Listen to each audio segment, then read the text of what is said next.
Welcome back, Armchair Outdoor enthusiasts. This is my 3-second review of adventure medical kits. Because the only adventure is trying to make this your first aid kit. They suck, don't buy them. Quality for price? 4 out of 10. So why the bad review? Well, it's not that bad. I did give them 4 out of 10. 1 point for the bag. It's built pretty well, and when I asked for my medical kit, you can't miss it. I had to replace about 75% of the items in this kit, so I gave them 2 points for the few that I didn't have to replace. And finally, having a medical kit is better than nothing at all, so I gave them 1 point for the effort. One of the worst products in the kit is actually the moleskin. That's the first thing I replaced. I had to learn the lesson the hard way. I went to help my son out. I pulled the moleskin out. As you can see, I cut it into a square that I thought would work well for him, and I come to find out that it's in all these little ridiculous pre-cut shapes. Look at the size of this thing. I mean, I'm not hiking with garden gnomes. I mean, maybe if I came across a leprechaun or something and he had a blister, I could help him out, but these things are just, they're junk. They're cut out in these stupid little shapes. You go to pull it off, it tears.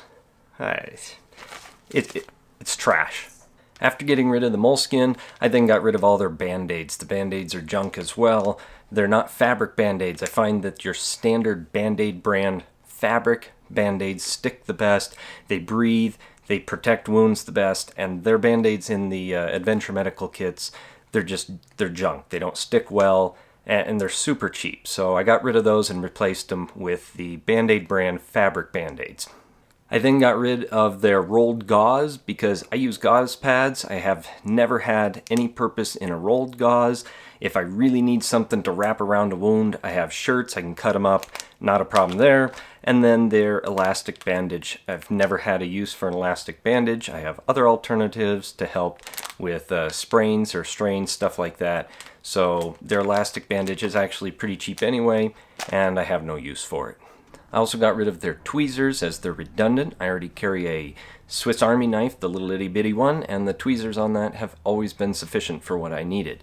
They do have tincture of benzoin, and it works well, but it comes in these single-use files that you have to break the glass, and it's a single-use swab, and then it's trash.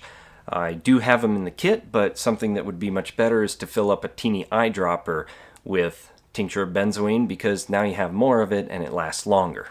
So in conclusion, I think that the adventure medical kits are an okay place to start, but remember that you're paying quite a bit for inferior products, and you're going to have to supplement your own in order to make it a much better piece of gear. A few years ago, I did a video called The Last Resort Ditty Bag, but things have changed, and I wanted to update that now to show you what I supplement into the adventure medical kit to make it my first aid and safety kit. I'll do a complete breakdown of this kit on my blog, so if you want to check that out, the link will be in the description below. Alright, let's jump into the kit now. I'm going to open it up and show you what I've done to improve this, making it my first aid and safety kit. I still carry 25 feet of cord, and I have separated everything into 3 of the Alok Sack waterproof pouches. As previously mentioned, I still carry 25 feet of cord. It has tons of uses, and it's pretty vital to any first aid or safety kit. My first pouch has all of my basic first aid: moleskin, gauze pads, bandages, medicine, tincture of benzoin, ointments, and antiseptic wipes.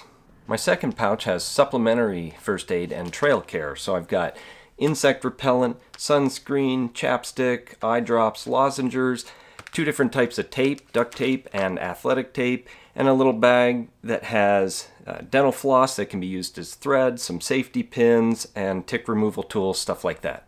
And the third pouch has most of my safety gear. So I've got a fire starter and tinder quick, I got a pen and paper, I've got a little teeny flashlight, I've got a whistle, signal mirror, some water purification tablets, and a compass. Although my kit is not exhaustive, it does cover about 90% of everything I encounter outdoors. And, best of all, it weighs in at less than a pound. When you put together your own first aid and safety kit, remember that education and training are your greatest assets. Know what you're putting in your kit and know how to use it. Thanks so much for watching my review. Carry some sort of first aid and safety kit next time you go outside, and, as always, happy trails!